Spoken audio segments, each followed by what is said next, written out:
ከዋጀን በኋላ ለአምላካችን መንግስት ካህናትና ነገስታት አደረገን ይልና በምድርም ላይ በሰማይም በምድርም ላይ ይነግሳሉ ብሎ ይናገራል። የክርስቶስ ትምህርት ሰዎች በፍጹም ነፃነት እንዲመላለሱ ያደርጋቸዋል። የእግዚአብሔርም የልብ ፍላጎት እሱ ነው።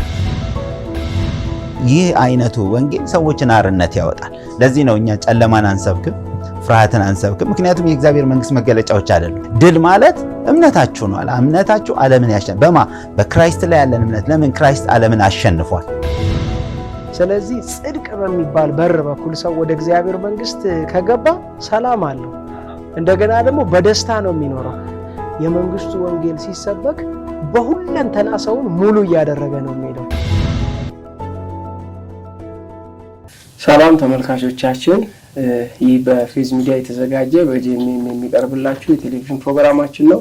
የመጨረሻውን ክፍለ ጊዜ ዛሬ ይዘንላችሁ ቀርበናል። በተለይ በሁለተኛው ክፍለ ጊዜ ላይ አፖስትል ፍፄ ስትናገር ነበረ። ይሄ ኢንዲፔንደንት እንዲሆኑ ራሳቸውን ችለው በእምነት እንዲቆሙ ያንን ያደርጋልና ፓስተር ቴዲ ከዚህ ጋር በተያያዘ ለአማኞች በጣም ብዙ ጥቅሞች አሉት እና አማኞች ደግሞ በክርስቶስ ኢየሱስ የተሰራው ስራ ለሰው ነው።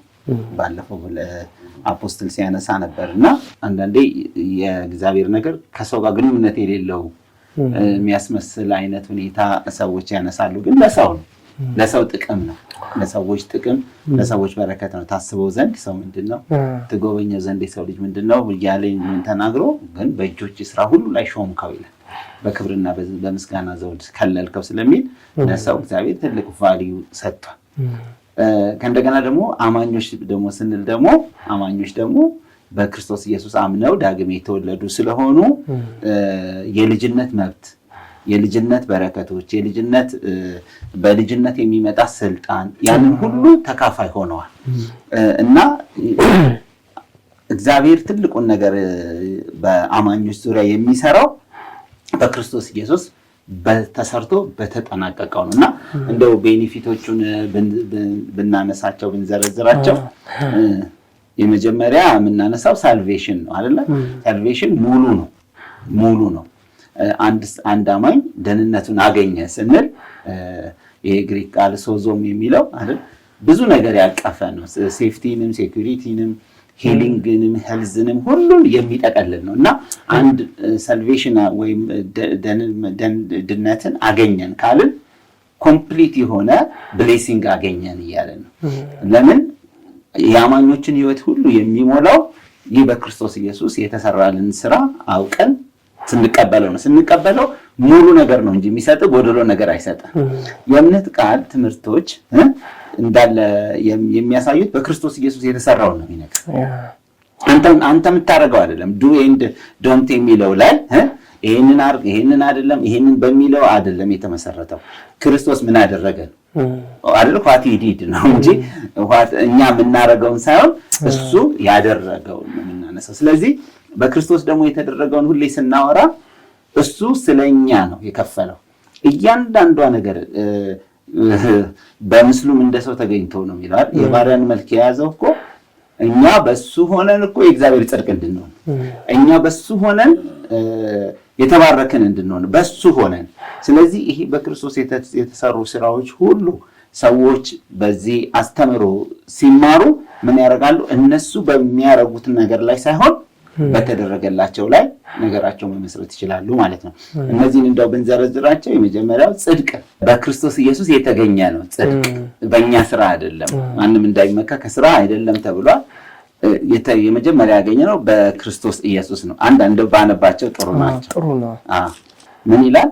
እኛ በእርሱ ሆነን የእግዚአብሔር ጽድቅ እንሆን ዘንድ ኃጢአት ያላወቀውን እርሱን ስለኛ ኃጢአት አደረገው። ይሄ ለኛ በጣም ትልቅ ነፃነታችን ነው እና በክርስቶስ ኢየሱስ ያገኘነውን ነገር አንድ ምን ያገኘን ሲባል ጽድቅ። አንድ አማኝ ጽድቅን በመማሩ ይሄንን የእምነት ቃል ትምህርቶች አንተ አይደለም የሰራው እሱ ነው የሰራልህ እያለ በመማሩ በክርስቶስ ባገኘው ጽድቅ በሙላት እንዲኖር ያስችለዋል። የጽድቅ ፍሬ ማፍራት ይችላል። ጽድቅ እኮ ስጦታ ነው አይደል? የጽድቅን ስጦታ ብዛት የተቀበሉ በአንዱ በክርስቶስ ኢየሱስ በኩል በሕይወት ይነግሳሉ ስለሚል ጽድቅ ጊፍት ነው። ግን ጽድቅ ጊፍት ብቻ ደግሞ አይደለም፣ ፍሩትም አለው። የጽድቃችሁን ፍሬ ያሳድጋል ስለሚል የጽድቅ ፍሬ የሚባል ነገር ካለ ሰው በክርስቶስ የተደረገለትን ጽድቅ ሲያገኝ ነው ማፍራት የሚችለው። አንዳንዴ ስራንና እንትንን ሲቀላቀሉ እናያለን። ከቅድስና አንጻር ተቀደስ እንዲሁን ምናምን በማለት ሰዎችን የዳነውንም እንዳልዳነ የጸደቀውንም ገና ኃጢአተኛ እንደሆነ የሚያሳይ ብዙ ጊዜ አስተምሮቶች አሉ። ለነገሩ ትምህርት ካልተቀየረ ህይወት አይቀየርም። ትምህርት ካልተስተካከለ ህይወት አይስተካከልም። እና መጀመሪያ ማወቅ ያለብን ንጹህ ትምህርት ማስተማራችንን ነው። ንጹህ ትምህርት ደግሞ በክርስቶስ ኢየሱስ ያገኘነው ጽድቅ ነው አንደኛው ማለት ነው። ሌላም እንደው በጨምር ደግሞ ከጽድቅ ሌላ ደግሞ ብሌሲንግ የሚባል ገላትያ 3:13 እና 14 በእንጨት የሚሰቀል የተረገመ ነው ይልና ክርስቶስ ስለኛ እርግማን ሆኖ ከሕግ እርግማን ዋጀን ይላል። ይሄም ዓላማው ምንድነው? የአብርሃም በረከት በክርስቶስ ኢየሱስ ወደ አሕዛብ ይደርስላቸው ዘንድ ነው። ዓላማው ብሌሲንግ በረከት። ይሄ የምንለው ነገር የኛ አንድ ብለን የጀመርነው ክርስቶስ ለኛ በሰራው ስራ ነው። የኛን እርግማን ሲወስድ የሱን በረከት መጣ። የኛን ኃጢአት እዚህ ጋር ሲወስድ የሱ ጽድቅ ወደኛ መጣ። ሌላው ደግሞ በመገረፉ ቁስል ተፈወሳችሁ ይላል። ጴጥሮስም ያነሳዋል 2:24 ላይ አንደኛ ጴጥሮስ። ኢሳይያስ 53ም ቁጥር 3፣ 4፣ 5 አካባቢ ምንድነው የሚለው? በመገረፉ ቁስል እንደተፈወሰን ይናገራል። ይህም ከየት መጣ ካልን እሱ ሕመማችንን ተቀበለ ደዌያችንን ተሸከመ ይልና በመገረፉ ቁስል ተፈወሰ። ፈውስ ያልነው በረከት ያልነው ጽድቅ ያልነው ነገር ሁሉ በክርስቶስ ኢየሱስ በተሰራልን ነገር ነው። ሌላም ለማንሳት ያህል ደግሞ አንዱ ህይወት ነው። ምክንያቱም የኛን ሞት ሲሞት ነው የሱን ህይወት የሰጠን። ስለዚህ በበደላችንና በኃጢአታችን ሙታን በነበርን ጊዜ እግዚአብሔር በምሕረቱ ባለጠጋ ስለሆነ ከወደደን ከትልቅ ፍቅሩ የተነሳ ምን አደረገን? ከክርስቶስ ኢየሱስ ጋር ህይወትን ሰጠን ይላል። ሞት በህይወት ተዋጠ ማለት ነው። እነዚህ ነገሮች ምንድናቸው? ከአስተምሮ ጋር ይገናኛሉ። በክርስቶስ ኢየሱስ ምን ተደረገልን? በክርስቶስ ምን ተሰርቶ አለቀ? ኢየሱስ ደግሞ የማመናችን ትሩፋቶች ምንድናቸው የሚለውን ስለ ጽድቅ፣ ስለ በረከት፣ ስለ ጤንነታችን፣ ስለ ዘላለም ደህንነታችን የተከፈለውን ዋጋ በማስተማር ውስጥ ሰዎች አማኞች በዚህ ነገር ተርፋማ መሆን ይችላሉ። እነዚህ ነገሮች ግን ተደብቀው ገና ኃጢአት ኮንሺየስ እንዲሆን ከተነገረው ገና እርግማን ከተነገረው ይሄ ሰው መዳኑ ራሱ ሙሉ አይሆንም ማለት። ለምን? የዳነን እንዳልዳነ። በዚህ ነው ብዙዎች የዳነን ኃጢአተኞች ብለው ያስባሉ። እኛ ግን የዳነን ጻድቃኖች አይደል? የዳነ ጻድቅ የዳነ ቅዱስ እንጂ የዳነ ኃጢአተኛ መሆን አይቻልም ለማለት ነውና ካስተምሮ ጋር ስለሚገናኝ ነው። ለዘላለም ፍጹማን ያደረጋቸው ይላል። ጽድቅ የሚባለው ነገር ፍጹም ያደርግ አይደለም። ከዚህም ጋር አንስተን የእምነት አስተምሮ ዋና ዓላማ እግዚአብሔር ለሰዎች በክርስቶስ ኢየሱስ የሰራላቸውን ነገር አውቀው በእምነት እንዲመላለሱ ነው። ሌላ ምንም ነገር አይደለም። ግራውንዱ ከሰው ምኞት ከሰው የልብ ፍላጎት ሳይሆን ከራሱ ከእግዚአብሔር ቃል የሚነሳ ነው። በተለይ ባለፉት ሳምንታትም ስለ ንግግር አይተን ነበር። አፖስቶሉም ፍፄ ስፔሲፊክ ስለሆነ ፕሬየር ሲነግረን ነበር።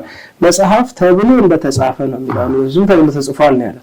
ስለኛም ተብሎ እንደተጻፈ ይልና እንዲህ እንናገራለን ይላል። ይሄ መንፈስ በሚያስተምረን ቃል ምንድነው የእምነት ቃል አገልግሎት ወይም ደግሞ ትምህርት ትልቁ ጥቅሙ እና ትኩረቱ ቅዱሳንን የተሰጣቸው መብት ቀደም እንደተባለው በክርስቶስ የተደረገላቸው አውቀው ራሳቸውን እንዲችሉ ማድረግ ነው። በሌላ አነጋገር ከጥገኝነት እንዲወጡ ነው። ከሌላው የሚለየው በዚህ ነው። ሁለት ነው። አንደኛው ሰው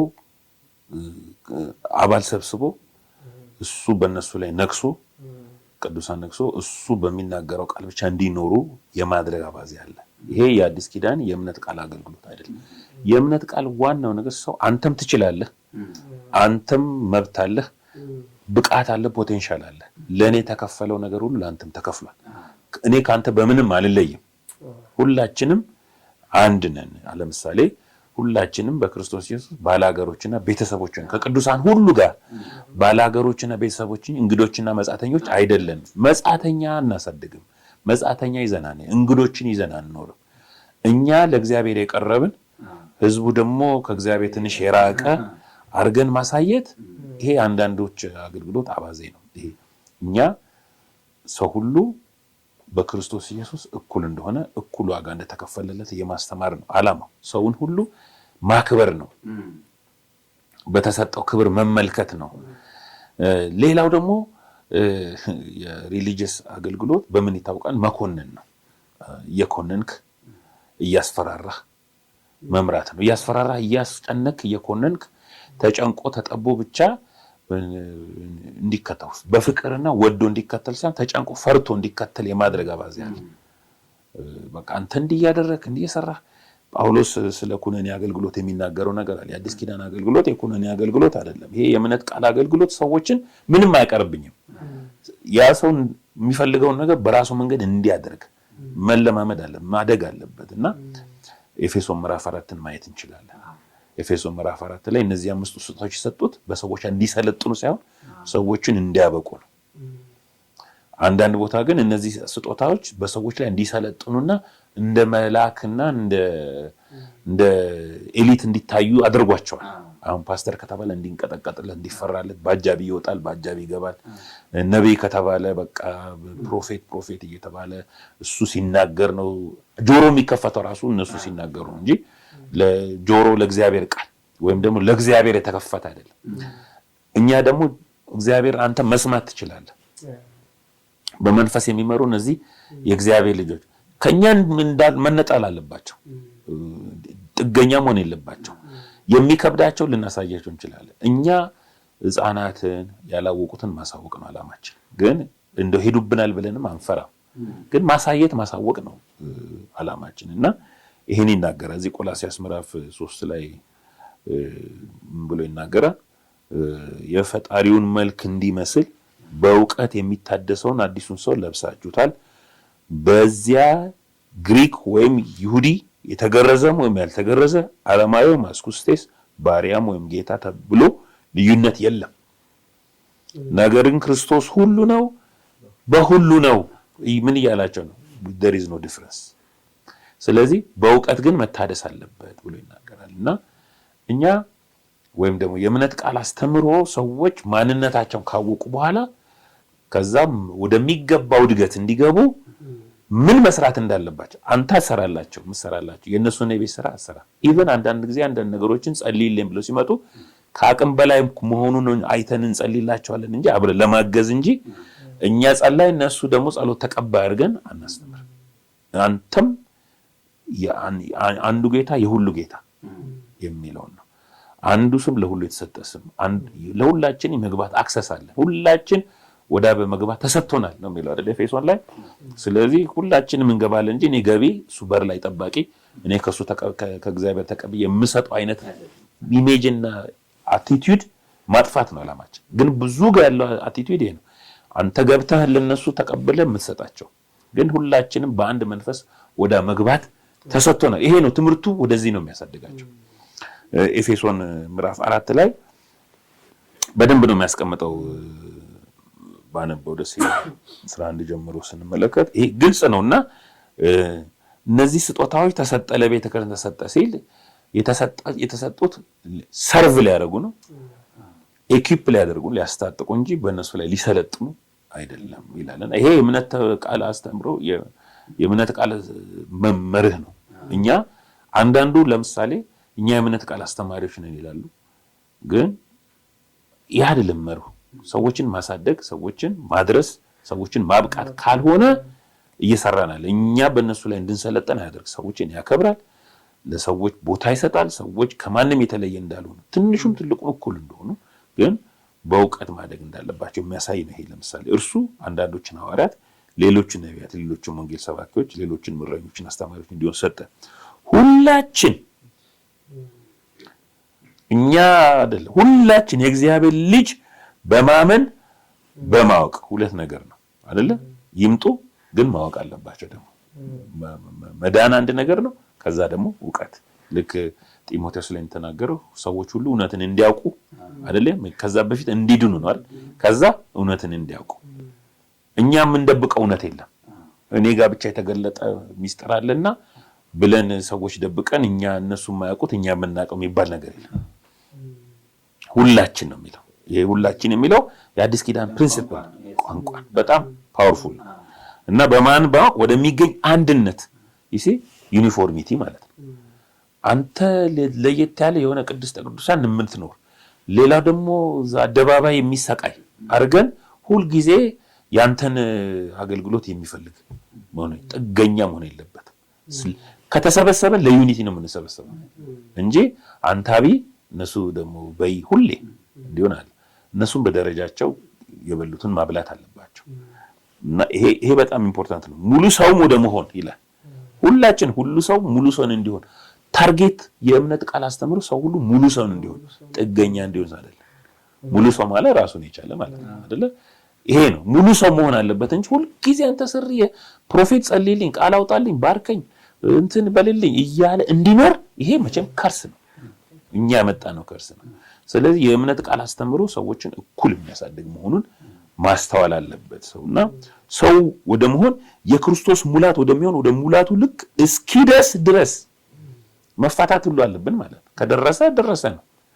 ሁሉ ጊዜ ካንተ ጋር መቀመጥ ቅዱሳን አገልግሎቱን ለመስራትና ለክርስቶስ አካል ፍጹማን ይሆኑ ዘንድ ይላል። ይሄ ብቻ አይደለም። ከዛም እነሱም ወደ ሚኒስትሪ መግባት አለባቸው። ሚናቸው መጫወት አለባቸው። ሁሌ መመን ሆኖ መኖር የለበት። ይሄ ነው የሚያስቸግረው።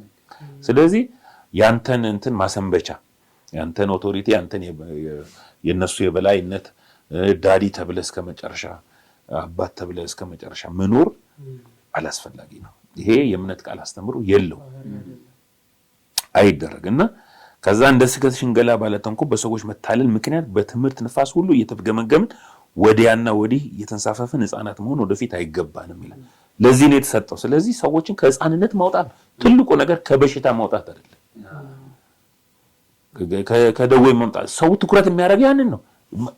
ሁል ጊዜ ነፃ የማውጣት አገልግሎት ብለው ነው የሚሰሩት። ግን እውነተኛው ነፃነት ከሕፃንነት መውጣት ነው፣ ማደግ ነው ማለት ነው። ስለዚህ እውነትን ታውቃላችሁ፣ እውነትም አርነት ያወጣችኋል። ከምንድነው አርነት የሚያወጣን? ካለማወቅ ከኢግኖራንስ ነው ሰው ነፃ መውጣት ያለበት እንጂ ሁሉ ጊዜ አንተ ዛሬም ጸለይክለት ነፃ ወጣህ፣ ነገም ደግሞ ከሌላው ነፃ ወጣህ እያለን ይሄ የእምነት ቃል አስተምሮ ፈጽሞ አይደለም። እኛ እንደዚህ አይነት የለም። መጽሐፍ ቅዱስ ገላትያ ምዕራፍ 5 ላይ የሚናገረው በነፃነት እንድንኖር ክርስቶስ ነፃነት አወጣን። ነፃነቱን መንገር አለበት፣ ግን ደግሞ ተመልሶ እንዳይሄድ ማሳደግ አለብን ሰዎች። ይሄንን የሚያስተምረውና ሕፃናት መሆን ወደፊት አይገባንም ካለ በኋላ ወዲያና ወዲህ የተሳፈን ሕፃናት ወደፊት መሆን አይገባን፣ ነገር ግን እውነትን በፍቅር እየያዝን ወይም ደግሞ እየተናገርን ይላል በነገር ሁሉ ወደ እርሱ ራስ ወደሚሆን ወደ ክርስቶስ እንደግማ ከላይ ተነግሯል። ሁላችን ይሄ ነው የእምነት ቃል ፐርፐዝ ይሄ ነው። እኛ ሐዋርያት አሁን አንዳንዱ ሐዋርያት፣ ነቢያት፣ ወንጌል እነዚህ ስጦታዎች እንዳለ ያውቃሉ። ግን እነዚህ እንደ ተሹመው በቃ የበላይ ሆነው ፓፓ መጣ እየተባሉ እንዲባሉ የሚፈልጉት እንጂ ይሄንን የማሳደግ ሚና አንዳንዶችን ከኛው መካከል እኮ ነው ያደረገው። ግን ምንድነው ከሁላችን ስታተሳችን እኮ አንድ ነው። የመግባት መብታችን አንድ ነው። ግን የእውቀት ልዩነት ስለሚኖር ያወቀው እንዲያውቅ አድርጎ ሰው ወደ ዛት ስታተስ እንዲመጣ የማድረግ ሪስፖንሲቢሊቲ የእምነት ቃል አስተምሮ ይሄንን ላይ ያተኩራል። ይሄ ላይ ካላተኮረ የእምነት ቃል አስተምሮ አይደለም፣ ሪሊጂየስ ነው። አንዳንዴ በጣም የረቀቀ ሪሊጅን አለ፣ አንዳንዴ ደግሞ የታወቀ ሪሊጅን አለ እና በእምነት ቃል ሽፋን ሞደርን ሪሊጅን ይባላል። ምክንያቱም ከዚህ ካልተፈታ ትክክለኛ ትኩረት ላይ አይደለም የሚለው ጀመር ነው። አይ ደስ ይላል። በተለይ አፖስቶል ፍፄ ከእድገት ጋራ ያነሳው ይህንን ኃላፊነት ሰዎች ይወሰዱት ሰዎችን በክርስቶስ ለማሳደግ ሙሉ ሰው ወደ መሆን ለማምጣት ነው። ሙሉ ሰው ደግሞ ከሆኑ ለአርነታቸው በሌሎች ሰዎች ላይ ዲፔንድ አይሆንም። ራሳቸው አምነው ተናግረው ነፃነታቸውን ማስጠበቅ ይችላሉ። በማንም ሰው ላይ ጥገኛ አይሆንም። በማንም ሰው ላይ አይመሰረቱም። በትክክል በክርስቶስ ላይ ነው የሚመሰረቱት። በተለይ ኢየሱስ እሳትን ልጥል መጥቷል። እሳቱ ከነደደልኝ ምን ይፈልጋል? ያሰበው ነገር በእነሱ ህይወት ውስጥ እንደመጣ ሲያውቅ በቃ ስራውን ጨርሶ ሄዷል። ከዛ በኋላ ሐዋርያት ላይ የሐዋርያት ስራ ብሎ ነው። ከዛ ጳውሎስ እንዲያደረገ ጴጥሮስ እንደዚህ ያደረገ ደቀ መዛሙርት ብዙ ያለ ትልቅ በተለይ ከማብቃት ስራ ጋራ በተያያዘ የትምህርቱ ባህሪያቶች አሉ። እነሱን ብናነሳ ለምሳሌ ከትምህርቱ ባህሪያቶች ከዚህ ከወርድ ኦፍ ፌዝ ከእምነት ቃል ትምህርት ባህሪያቶች ውስጥ አንዱ ቁስ ላይ ዲፔንድ አይሆንም። ቁስ ላይ የመመስረት ነገር የለም። ለምሳሌ ሰዎች ፐርፐዝሊ በዚህ ነገር አቅጣጫ የሚደረጉ አሁን የውሃ ሽያጭ፣ የጨው ሽያጭ፣ የዘይት ሽያጭ ይላሉ። አሁን እኛ እያልን ያለነው በአዲስ ኪዳን ዘይቱም ውሃውም ጨውም አያስፈልግም፣ የእግዚአብሔር ቃል ብቻውን በቂ ነው። ስለዚህ ሰውን ከመንፈሳዊ ነገር ወይም በክርስቶስ ላይ ወይም በእምነት ላይ ከመመስረት ይልቅ ካርናል አሁን የሆነ ነገር ካልተጨባበጥ አይወጣም ከቸርች፣ የሆነ ነገር ካልያዘ በእጁ አይወጣም። አሁን ኢየሱስ ክርስቶስ ለምሳሌ የፈወሰበትን መርህ ብንመለከት ያንን 100 አለቃ ቃል ብቻ ተናገረ እና የረጅም ሰዓት ርቀትን ኢየሱስ ክርስቶስ የተናገረው ቃል ሄዶ ያለበት ድረስ ሲፈውስ እናያለን። ስለዚህ ሕይወትን እግዚአብሔር ያስቀመጠው በቃል ውስጥ ነው። አሁን በደቀ መዛሙርቱ ውስጥ ያነሳል አሁን ጨርቅ በጭቀው በቃ እዛ ጋር ነው ያለው። አንዳንድ ነገር እንደ ፕሪንሲፕል እየደጋገምክ እያደረግከው አትሄድም። ወደዚህ አንደርስታንዲንግ ከመጡ በኋላ ያ ነገር ሲደጋገም አናይም። ወደ መርሁ ከመጡ በኋላ መርሁ ነው የሚቀጥለው። ስለዚህ አንዱ የእምነትን አስተምሮ ልዩ የሚያደርገው ይሄ ከቁስ ውጪ የሆነ በቃል የሚሰራ በቃል ላይ የሚመሰረት ለእድገትም ደግሞ እኮ ያስፈለገው ተንኮል የሌለበትን የቃሉን ተተለሙ እድገትም ያለው በቃል ውስጥ ነው። ሮንግ የሆኑ የተሳሳቱ ነገሮችን በመለማመድ አይደለምና ከዚህ ጋር በተያያዘ ነው። አሁን የእምነት አስተምሮ ዙሪያ ሆኖ ግን የሚመስል ደግሞ አለ። አንዳንዴ ሰዎች ቀላቅለው በአንድ ስለሚያዩት እንደዚህ የሚሉት እንደሚያረጉት ይላል ማለት ነው። እና የእምነት አስተምሮ ያልሆነውን ሰው ራሱ የእምነት አስተምሮ ውስጥ ነው ያለው ተብሎ ነው የሚታሰበው። ለምን አንዴ አይምሯቸው ላይ ያለው ምንድነው ፕሮስፔሪቲ ሲባል ቃንተን የሚሉ ናቸው እንዲህ የሚሉ ናቸው ስለሚባል ማለት ነው። አሁን እንዳልከው የእምነት ትምህርት እንዲህ ከሚታይ ፊዚካል ነገር ጋር አይደለም። እምነት ከዛ ጋር ይገናኛል። እምነት የማይታየውን አይደለም እንደሚያደርጎ እንዳለ አድርጎ መቀበል ነው። ስለዚህ ሁሌ ከቃል ጋር ነው ግንኙነቱ። ቃል ካልገባው ነው ወርድ ኦፍ ፌዝ ነው ማለት አንችልም። ቃል እኛ እኮ አሁን ወርድ ኦፍ ፌዝ ስናስተምር እኮ እምነት ማለት እያለ አይደለም ቃል ነው የምትካስተው። ቃል ስታስተምር እምነት ይመጣል ማለት ነው። እምነት በመስማት ነው የሚመጣው ማለት ነው። እዚህ ጋር እንደው ይለይልናል ብዬ አንድ ማስበውን አንድ ክፍል ባነብ ደስ ይለኛል። 2ኛ ቆሮንቶስ ምዕራፍ 1 ላይ ለእናንተ የሚነገረው ቃላችን አዎንና አይደለም አይሆንም፣ በእኛ ማለት በእኔና በስልዋኖስ በጢሞቴዎስ በመካከላችሁ የተሰበከ የእግዚአብሔር ልጅ ኢየሱስ ክርስቶስ አዎንና አይደለም አልነበረም፣ ነገር ግን በእርሱ አዎን ሆኗል። እግዚአብሔር ለሰጠው የተስፋ ቃል ሁሉ አዎን ማለት በእርሱ ነውና፣ ስለዚህ ለእግዚአብሔር ስለ ክብሩ ለእኛ የሚነገረው አሜን በእርሱ ደግሞ ነው። በክርስቶስም ከእናንተ ጋር የሚያጸናና የቀባን እግዚአብሔር ነው። ደግሞ የታመነ የመንፈሱን መያዣ በልባችን የሰጠን እርሱ ነው ይላል። በእኔ በስልዋኖስ በጢሞቴዎስ የተሰበከ የእግዚአብሔር ልጅ ኢየሱስ ክርስቶስ ይላልና አሁንና አይደለም አሁን እኔ ስልዋኖስ ጢሞቴዎስ እያለ የእግዚአብሔር ልጅ ስንሰብክ ያሳየናችሁ ነገር አለ። አሁን ብለን አሁን ብለን ደግሞ በኋላ አይደለም አንልም። ምክንያቱም አሁንና አሜን ስለሆነ እግዚአብሔር ልጅ የሚሰበከው በዛ መልኩ ነው። ይሄ በጣም አንድ የሚረዳን ነገር በእኔ በፓስተር ያዕቆብ በአፖስትል ፍፄ የተሰበከ ማለት እንደዚህ ነው እንጂ እንደዛ አይደለም። ለምንድን ነው ይሄን ያነሳሁት? አንዳንዴ ሰዎች በአንድ እንትን ይቀላቅሉና እንዲህ የሚሉት እንዴት አረጉ የለም እንዴ እንትና እንዲህ ያደረገ ይላል። ለማታውቀው ሰው ትምህርቱን ለማታውቀው አስተምሮን ለማታውቀው ሁሉ ተጠያቂ ያደርገዋል። ግን መለየት መቻል አለብን። የእምነት ቃል አስተምሮ ስንል ሁልጊዜ ቃሉን የሚያስተምር መሆን አለበት። ከቃሉ ውጭ የመጡ ልምምዶች ሁሉ ልምምዶች ሁሉ አንዳንዴ ቃሉን አስታከ ራሱ ምትለማመዳቸውም አሉ። እነዛም ቢሆን ለመጡበት ዓላማና ለተደረጉት ነገር ሁሉ በደንብ ከአውዱ አንጻር በደንብ መረዳት ያስፈልጋል እንጂ ይሄንን ባላገነዘበ መልኩ እንዲህ ተብሏልና ብለህ የምታረጋቸው አይደሉምና ምንን ማንሳት ፈልጌ ነው። ጳውሎስ ይሄንን ስለሚያውቅ ነው በእኔ በስልዋኖስ በጢሞቴዎስ ያለበት ምክንያት ዝም ብለው አንድ ላይ እንዳይደምሩት። እውነተኛውን ነገር ስናስተምራችሁ እኛ የእግዚአብሔር ልጅ ኢየሱስ ክርስቶስን ስንሰብከው እንደዛ ብለናል። አንዴ አንዴ አይደለም እያልን አይደለም። አሜን። አሜን ሆኗል ብለን ያስተማርነው። ደግሞ አለና ወረድ ብሎ ደግሞ ከእናንተ ጋር የሚያጸናና ይቀባን ከእናንተ ጋር አለ። አፖስትል እንዳለው we are special አለ። አብረን all are special። ሁላችንም በክርስቶስ ኢየሱስ አምነን ዳንን ሁሉ ምርጦች ነን እንጂ የተወሰኑ ደረጃ ክላስ ያላቸው የተወሰኑ ደግሞ የሌላቸው አይደለም። እነዚህ የፋይፎልድ ሚኒስትሪም እንኳን ቢሆኑ ጌታ ለእያንዳንዱ የሰጠበት ምክንያት ለአካሉ ጥቅም እንዲሆን አይደለ? አንዱን ፓስተር፣ አንዱን አፖስትል፣ አንዱን ፕሮፌት ሲያደርገው ጌታ እኮ ለአካሉ ጥቅም ነው። ያ አካል ደግሞ ያንን ሲሰጠው ሰዎችን ወደ ብቃት ወደ ትክክለኛ እውነት እንዲያመጡለት ነው። እና የእምነት ቃል አስተምሮ ሰዎችን አፖስትል እንዳለው ከጥገኝነት የሚያወጣ ራሳቸውን እንዲችሉ የሚያደርግ ራሳቸውን እንዲጸልዩ የሚያደርግ ብዙ ጊዜ ያነሳታለች ለበላት አንዴ ባነሳት ደስ ይለኛል። ደቀ መዛሙርቶቹ ዮሐንስ መጥምቁ እንደ ጸሎት እንዳስተማራቸው ጌታ አስተምረን ብለው መጡና ሁሌ በጣም ነው የምወዳት አስተምረን ማለታቸው። ጸልይልን ነው የሚባለው ጌታ ጋር ሆንኩ እኮ አይደል ጌታው ጸልይልን ነው የሚባለው እንደምናየው ከሆነ። እነሱ ግን ጌታው ጸሎትን አስተምረናል።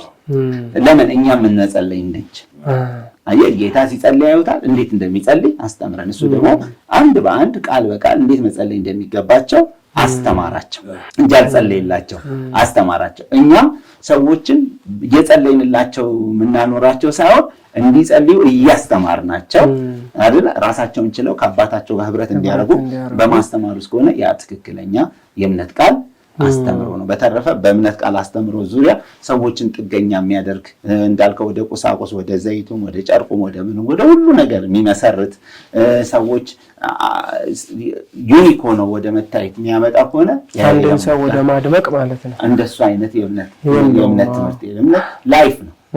ኖረህ ነው የምታሳየው፣ ትኖራለህ። ያንን ሞዴል እንደ ምሳሌ ሰዎች ይኖሩታል ነው ኢየሱስ። ስለዚህ ነው ምሳሌን ተኩላችሁ። ደግሞ አንድ ቃል ደስ የሚለኛል 14:12 ጌታ በዮሐንስ ወንጌል የተናገራል።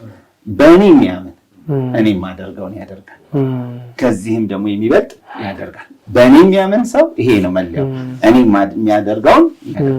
ይሄ ነው ፌዝ አይደል? ስለዚህ ሰዎች አንተ የምታደርገውን ነገር ሁሉ ማድረግ ይችላሉ። ትችላላችሁ፣ ብታምን ትችላለህ፣ ብታምን ይሄ ይሆናል እያለ ጌታ እንዳስተማረ እኛም ሰዎችን ብታምኑ እኮ እንዲህ ብላችሁ ስፔሲፊክ አንድ ነገር ብታረጉት ለእናንተም ይሄ ይሆናል እያለ ጸሎትም ላይ ሁሉ ነገራቸው ላይ እጅ መጫን ላይ ምንም ነገር ላይ ይሰራ። አሜን። ይሄ ደስ ይላል። በተለይ እጅ መጫን ትወጣላችሁ ሂዱ ካለ በኋላ ነው በደዌያን ላይ እጃቸውን ይጭናሉ ይላል። ሄደ እንጂ ውስጥ ያለውማ በእምነት የተቀበለው የራሱ የሆነ ይላል። በተለይ ከሰው ጥገኝነት ነፃ ማውጣቱና ሰው ሙሉ በሆነው በክርስቶስ እውነት ላይ መመሰረቱ ትልቁ የእምነት አስተምሮ ግብ ይሄ ነው። ማንም ጥገኛ ሆኖ ሰው እስኪናገርለት አይጠብቅም፣ ራሱ አምኖ ይናገራል። እንደገና ሌሎች እንዲጸልዩለት አይፈልግም። በቀጥታ በጸሎት ራሱ ከእግዚአብሔር ጋር አብረት ያደርጋል። እንደባፖስል ፍጽ ያነሳዋል ሁላችን ብሎ ነገር ጳውሎስ አይከፋፍልም። እኛ ሁላችን ይላል።